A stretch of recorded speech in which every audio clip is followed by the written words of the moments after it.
Okay, so the second topic I wanted to talk about was estimates for Liouville Brownian motion. So, and now to something completely different, even though at some level the processes are related. So I remind you of the talk of Madul yesterday, where he mentioned this multiplicative chaos, which is formally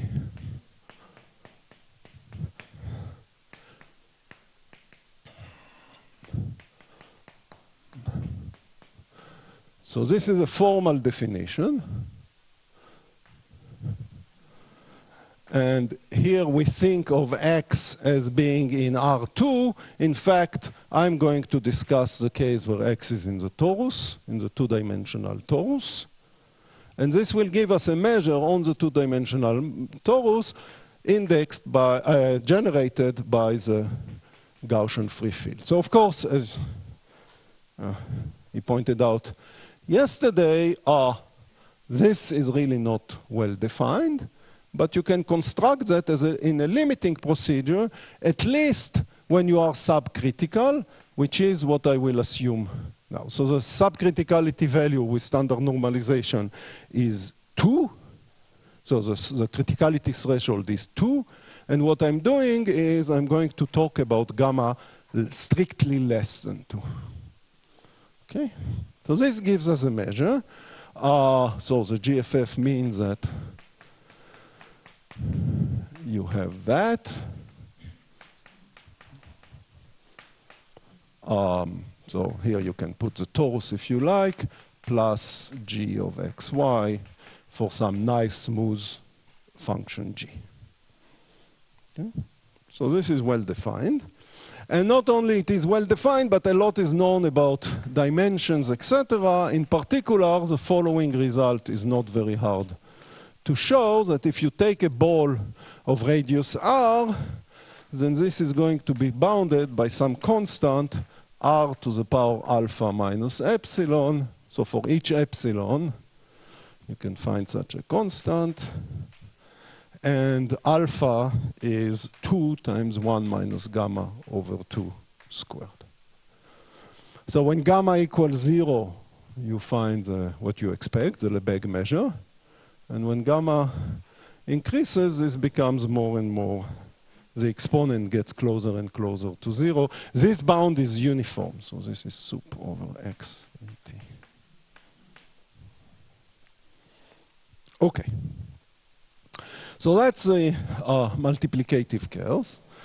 And the idea of Liouville Brownian motion is to introduce a time change of Brownian motion using that. So formally, if Bt is Brownian motion, planar Brownian motion, you can introduce the functional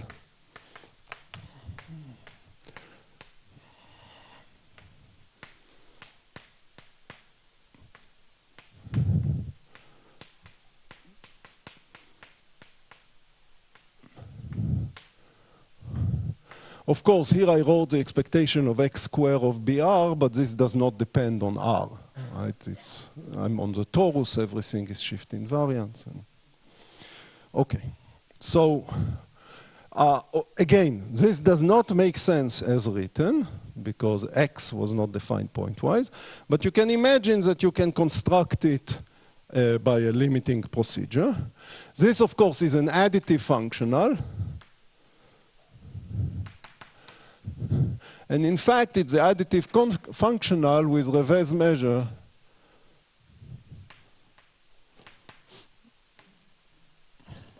m gamma. Okay. And now you can define a new process, which is just the time change of your original Brownian motion. So you can define Bt to be B of f minus 1 of t. So this is a Liouville Brownian motion. Okay, and this procedure, I'm not going to discuss the subtleties of these procedures.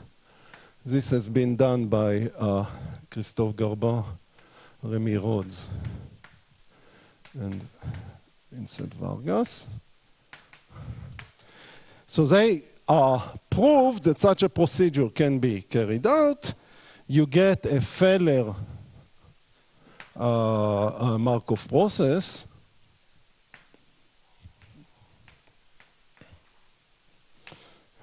Which has continuous path, a certain semigroup, measurable transition density,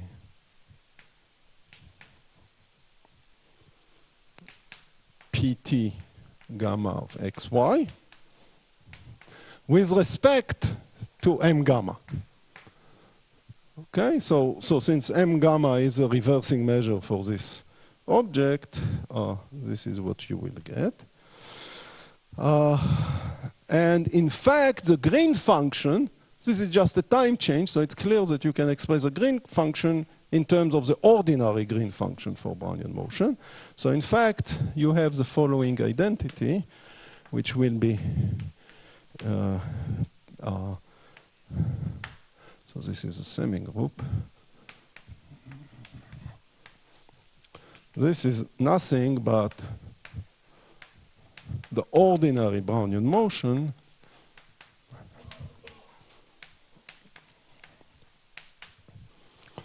so this is what you get.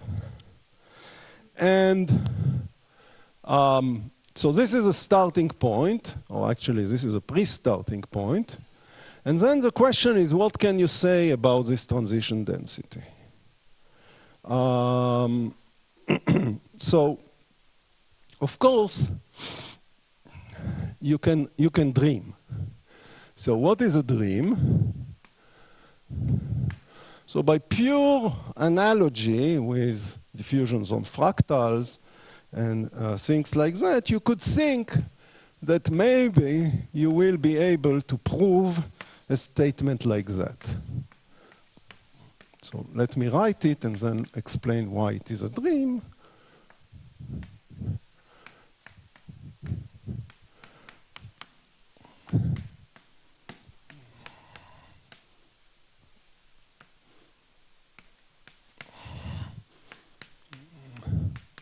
So if you open, for example, Kumagai's lecture notes on Saint-Flour lecture notes on fractal, you will see that such a formula has been proved in many, many different contexts, and you would hope to have that.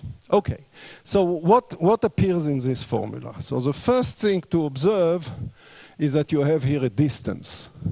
And this distance, of course, should not be the distance determined by the torus, the Euclidean distance, but somehow a distance attached to the Liouville Brownian motion. And of course, we don't know anything about such distances. This is, to give a precise sense of that, is a big open problem. So this is already a big question here.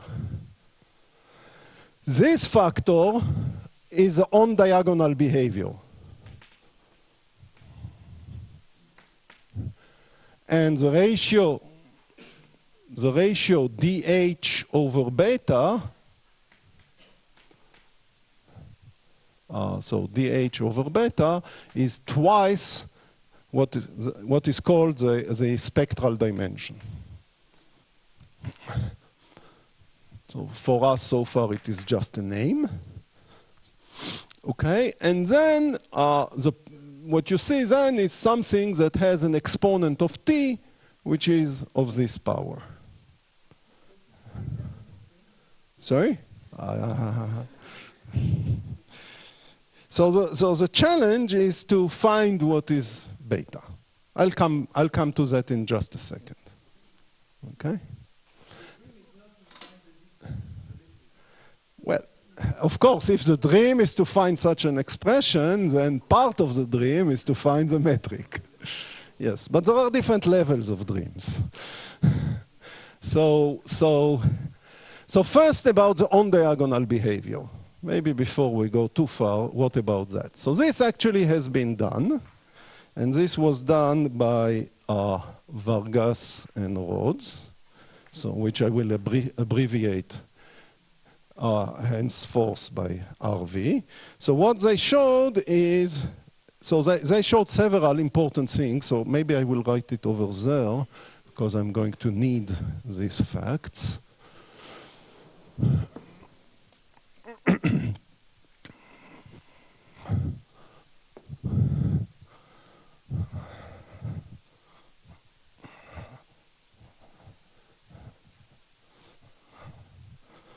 So now I'm quoting results of Rhodes and Vargas. So one thing that they proved is that the map xy to the integral from 0 to 1 t to the delta pt gamma xx dt, this map is continuous, ptxy, I'm sorry, on T2, and for any delta positive. And they also showed that it blows up on diagonal when delta is when delta is negative. And so that's the first fact.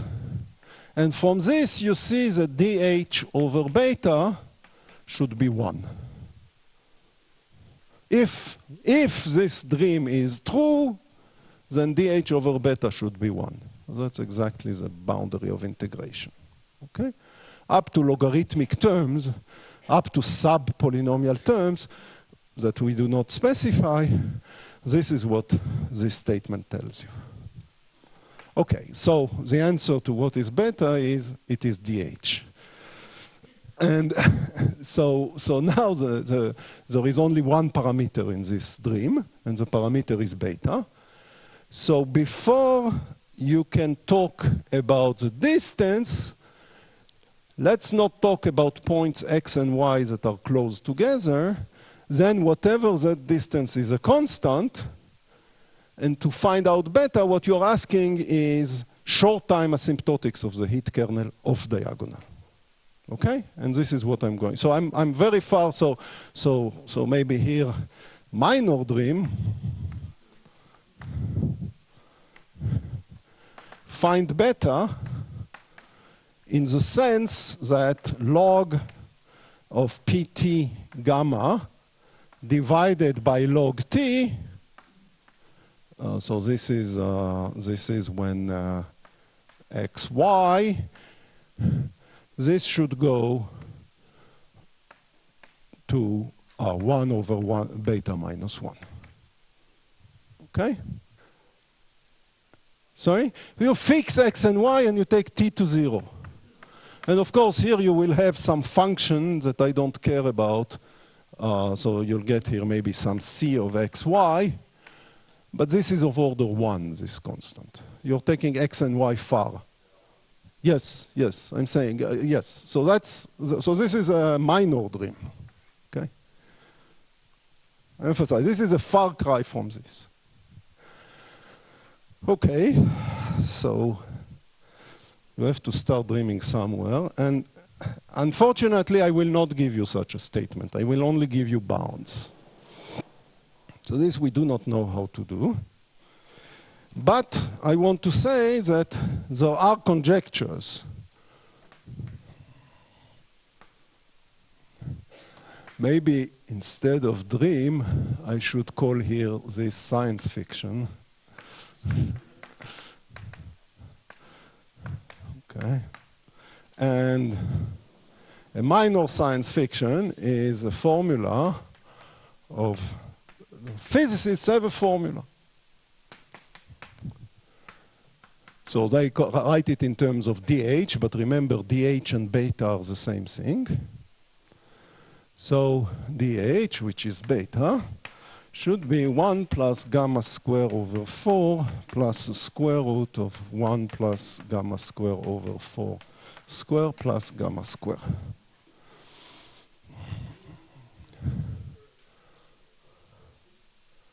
Twice the logarithm. Yes, yes, thank you very much. Thank you very much. Yes, of course. Not twice the logarithm, the log of pt, yes, yes. The log of log pt divided by log t. Yes, now it's even correct. Thank you. Yes. Very good. Thank you. So that's a conjecture, and and I can tell you now the results, and you'll see how weak the results are.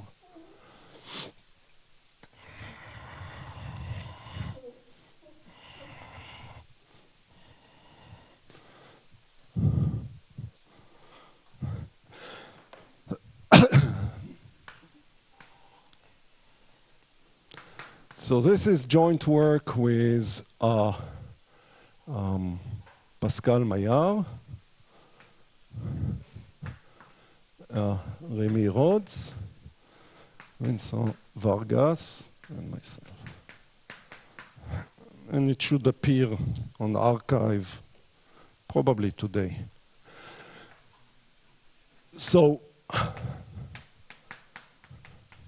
the first thing is if you take the sup over xy, so this is not necessarily off diagonal, but remember that we already know the on diagonal behavior. This is bounded by a constant divided by t to the power 1 plus delta, so in the same sense as before. For every delta, you can find here a constant. And here you will have the exponent of minus c2, the torus distance between x and y, divided by t to the 1 over beta, and the whole thing to the power beta star over beta star minus 1.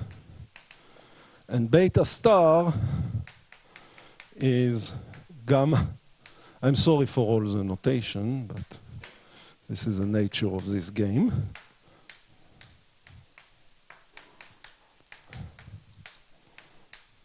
And alpha is 2 times 1 minus gamma half square. So this is what you get. I'll say a few words about the argument later. But this is lousy in the sense that if you draw, so first of all, you can see this is a nice formula, nothing explodes. It's an increasing function. When gamma equals to 0, this is just equal to 2, which is a value for Brownian motion. And it's a function that looks something like that. Okay. The bound I'm writing you here, you should notice immediately blows up as gamma goes to 2, because of the division with this square root alpha. And if you plot it, it's really horrible. So it's very far from the truth. So that's the first result. The second result is not as bad, which is a lower bound. So the lower bound I can describe is the following. So we'll take t going to 0. So there are various ways to phrase it, but let me phrase it like that.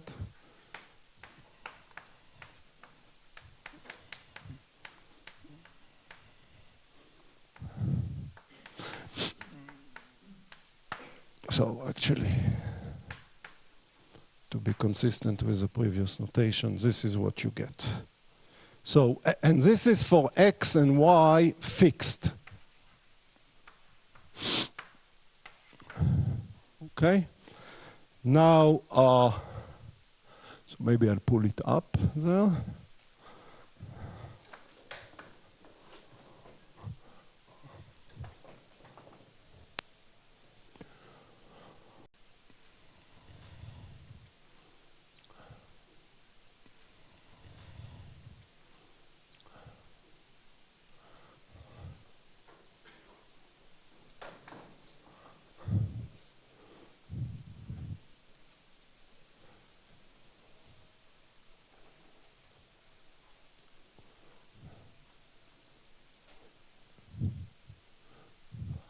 Okay.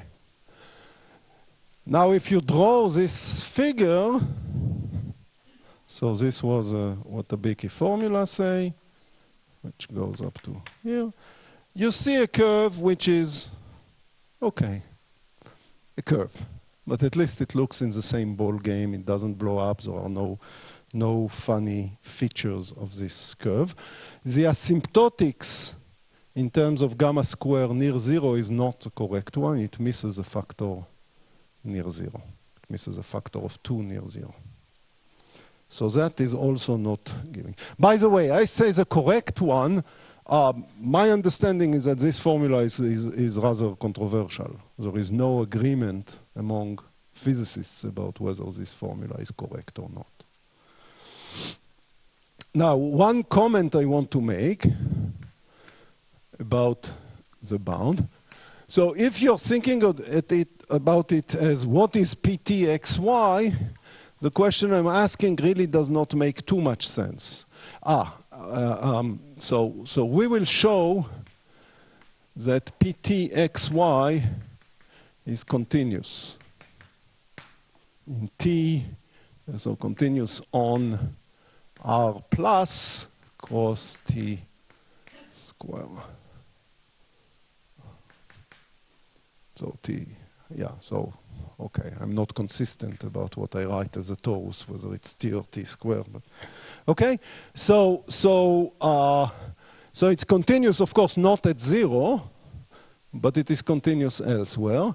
So it does make sense to speak about PTXY at points X and Y fixed. However, if you are thinking about it as describing the transition probability for a Markov process, it doesn't make sense to sample xy according to Lebesgue measure or according to fixed points xy. You should really sample xy according to the random measure m gamma.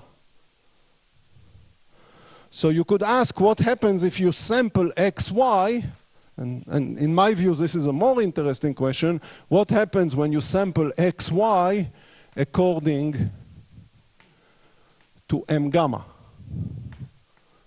Do you get a difference? Do you get another lower bound? So let me heuristically first say why you should get worse bounds. So we are now talking about doing short time asymptotics. So you want to start at a point X, you want to get to a point Y, and you want to do it through a path of least resistance. The time change is such that when you are at places where the field is large, you have to spend time there. You are slowed down in those spaces, in those locations. So to go from X to Y, you should find paths that go through valleys. This is related to this question about whether there are d gamma. Somehow this d gamma should be related to valleys or to geodesics leading, connecting points with low values of the field. When you sample according to m gamma, on the other hand, you put more weight on points that are with high values at the beginning and the end of your path. So maybe you add to the cost. It becomes harder to go fast because you already start at a point of high value. Okay? Okay, so the comment is that the result holds for gamma square less than 4/3 in this situation without changes. So you sample X and Y, say at distance at least 1/2, but according to m gamma. So what I mean by that is you pick two regions and you sample X here, you sample Y here according to m gamma. The proof extends to gamma square less than 8/3 without difficulty, but we did not carry it. The method of proof carries through, and this value 8/3 is kind of important because it is supposed to be a particular point for which this describes the limit of maps. And you can also go to gamma square to gamma less than 2, so gamma square less than 4. But then there is, at least with our method, a degradation of the exponent.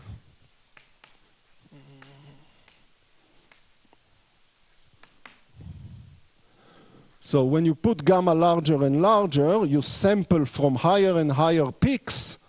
You are slowed down near your starting point. And if you want to go fast, you're going to pay a price for that. At least with the method we are doing that, as I will describe to you, is far, far from being optimal. Okay. So that's the result. And now, let me tell you a few words about the proof. So, first of all, you could imagine two ways of doing the proof. One way, let's use the geometry of the field, find these alleys through which you pay a small cost to move fast, and force the Brownian motion to go through these alleys. Okay? This is the most sensible thing to do. However, we do not know how to do it at this point. So this is not what we are doing. Another way to do that is to say, okay, we cannot find these alleys. Let's look at what Brownian motion would do. So Brownian motion, if you force it to go from a point to a point, it will just follow a straight line if you force it to go in short time. Let's take this region, analyze what goes on around this region, and if needed, speed up the Brownian motion where it sees high values of the field. Okay? Which is what we are doing. And for that, a particularly useful thing is a formula that is proved in the same work of Rhodes and Vargas. So it turns out they proved the following, that for any nice function g, if you integrate this thing, you should not be impressed by the going to infinity, because anyway, they always work with a massive field. And so at t going to infinity, the behavior is trivial in their model. But they have this formula, which formally is not very hard to justify. The point is that now it's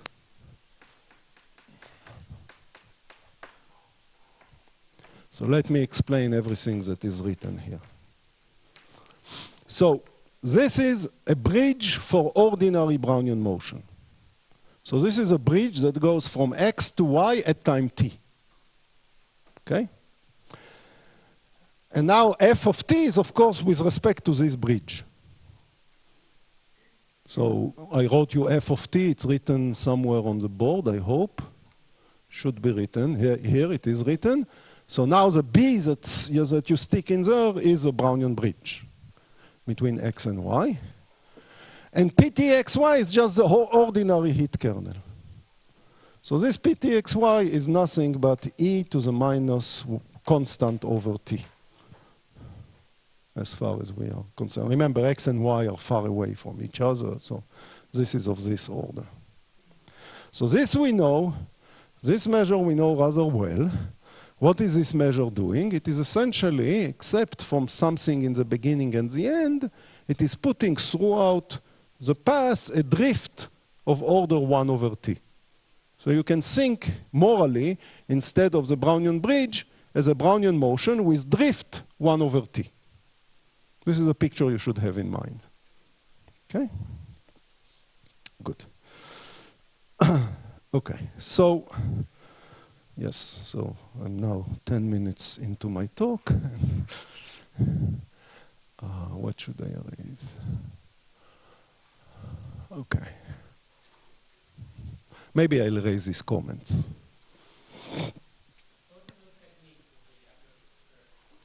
For the lower bound, okay. So very good. When I was describing that, I was describing that for the lower bound. Of course, for the upper bound, you cannot force the Brownian motion to do anything. It's for it to decide what to do. So for the upper bound, what you do is they already had on diagonal estimates, at least in integrated form. And once you have that, there are general tools. So,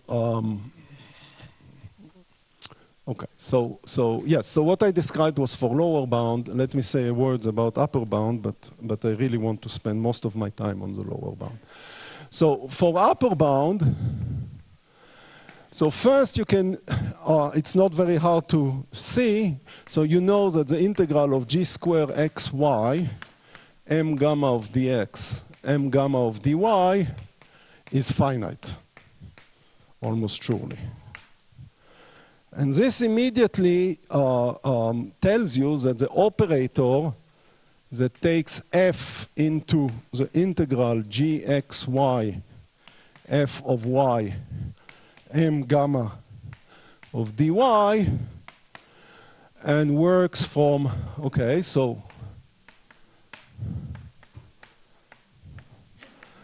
this is a space of L2 functions with respect to m gamma that have zero mean with respect to m gamma. So this operator is Hilbert-Schmidt. So you have a spectral resolution that you can write. And in particular, this gives you, after a little bit of standard manipulations,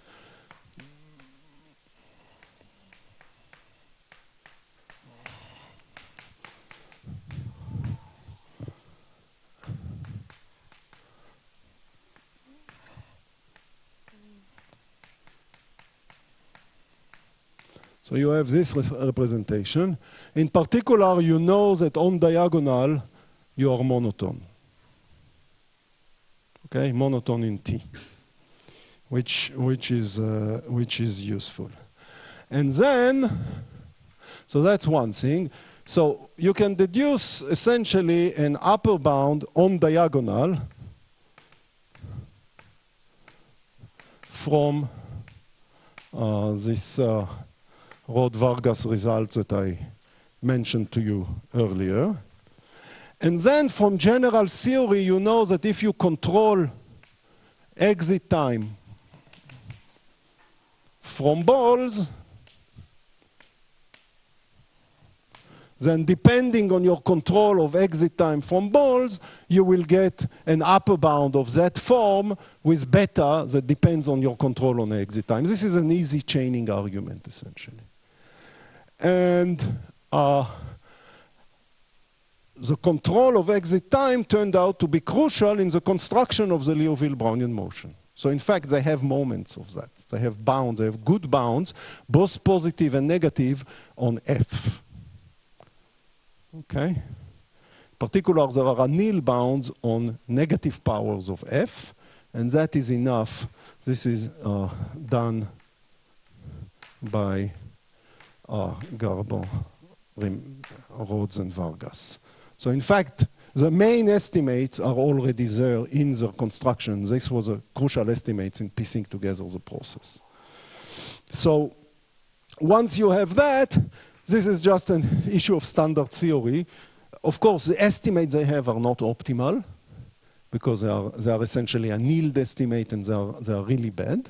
And then you lose a bit more because you have to patch them so that you get a uniform estimate. So all these things together make the exponent become worse. And when you just carry just follow your nose and carry the standard analysis, you get the formula erosion. So there is nothing fancy in the upper bound. Okay. Good. What about the lower bound? So the lower bound is using in a crucial way the formula here, because if you take as g the function e to the minus lambda t, so if you replace g by e to the minus lambda t. What you are computing here is a resolvent of your process. So this is give you r lambda gamma of xy. And the key step is to control control of resolvent as function of lambda. And of course, what you need to do is to control this for lambda going to infinity, because lambda going to infinity forces t to 0, and that's the regime we are interested in. And in fact, the result we get is that r lambda gamma of x, y is larger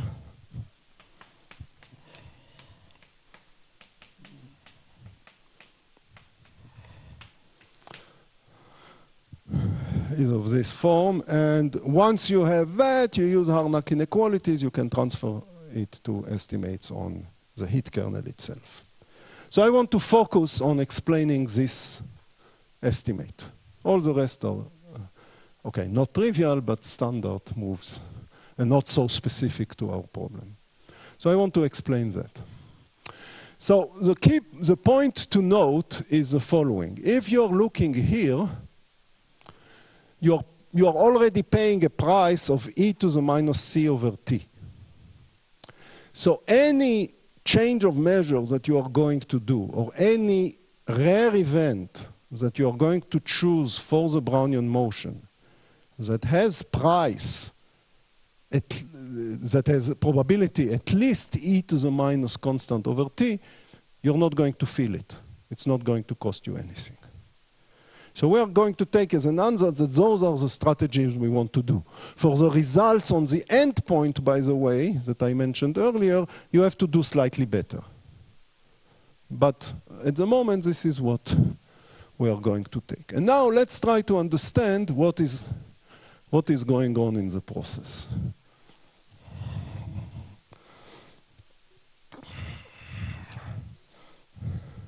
So the main thing is to control this part of the integral, right? So we want to control EB x goes to y at time t of e to the minus lambda f of t.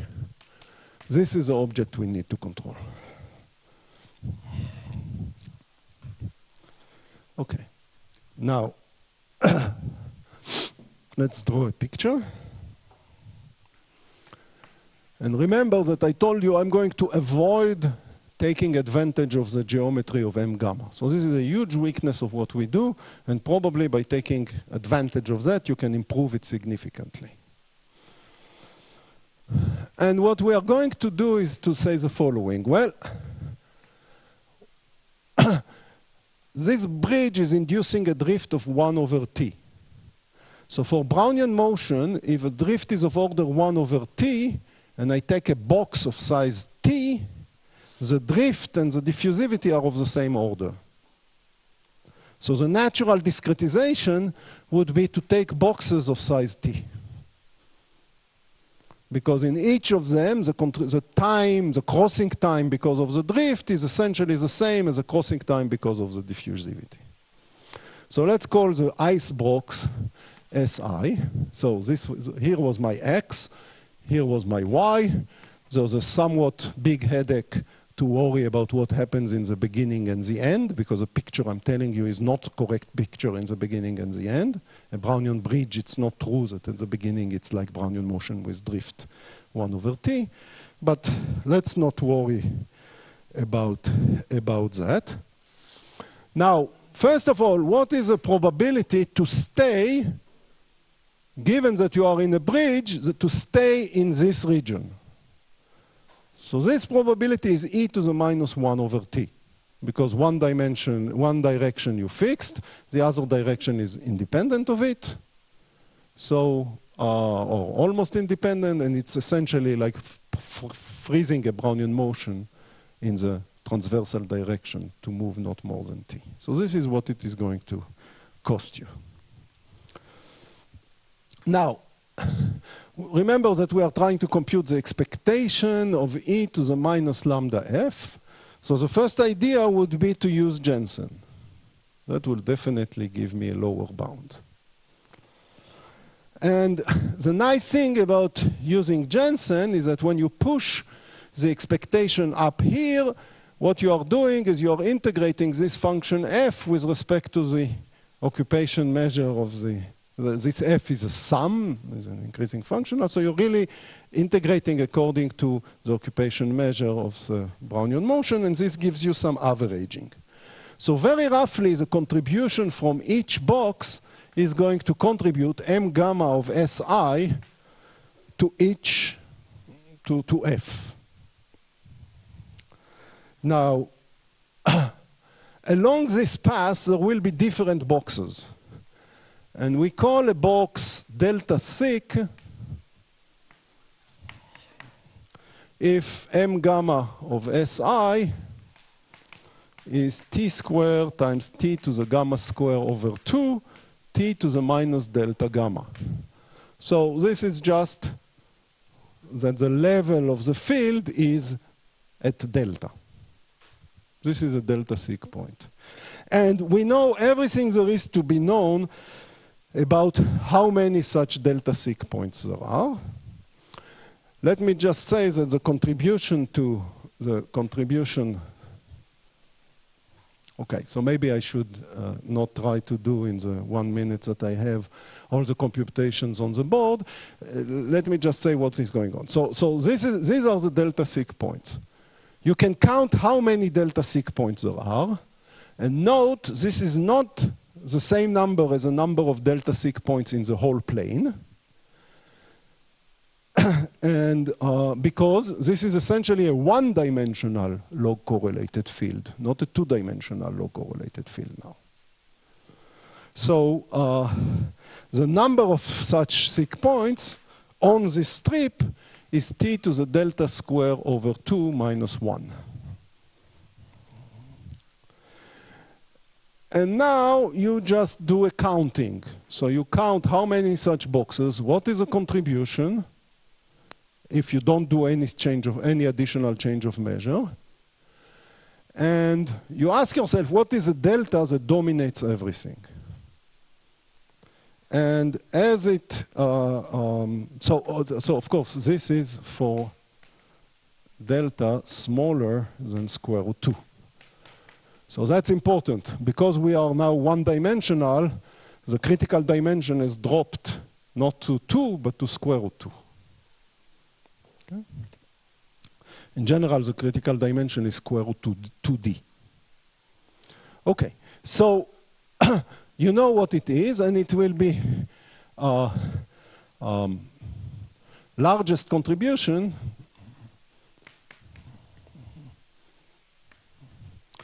is from delta sig points. Sorry, gamma sig points. At least when gamma is smaller, sorry?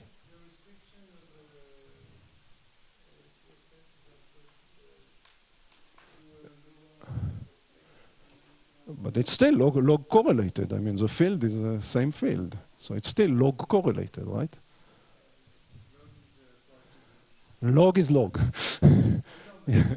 Yes, so the distance, no, but what I mean is that on this, if you think of points here, it's log correlated along the strip.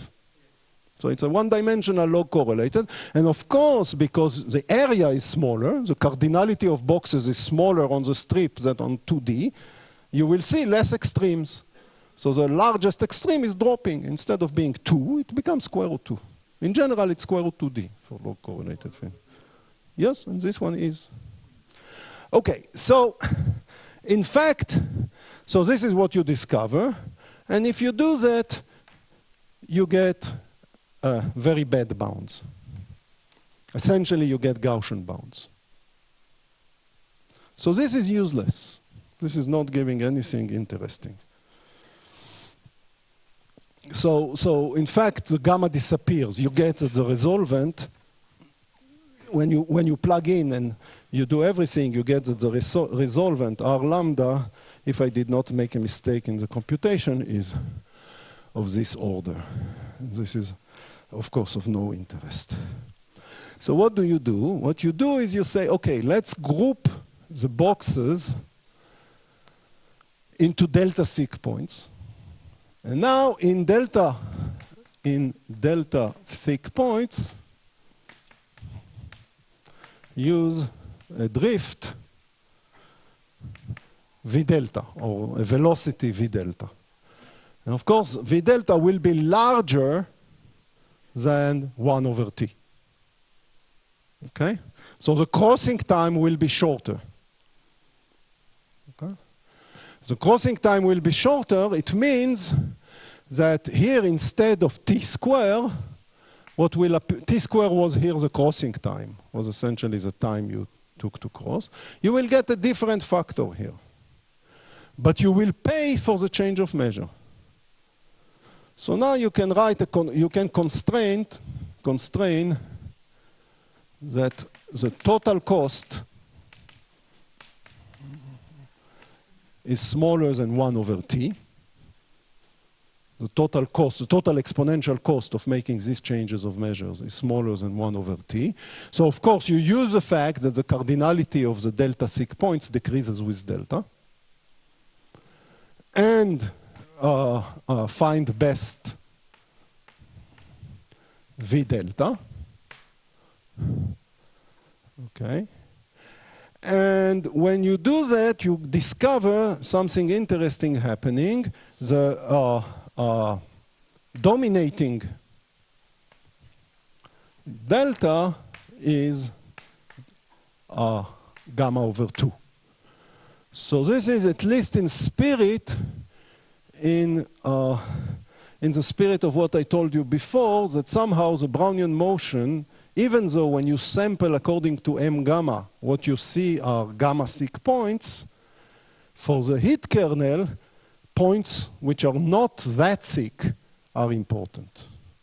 And indeed here, the dominating one, at least for this strategy, is gamma, are those which are gamma over 2, so they are below the maximal point that you will see. And this gives the bound. Okay, modulo technical work that I'm, of course, skipping.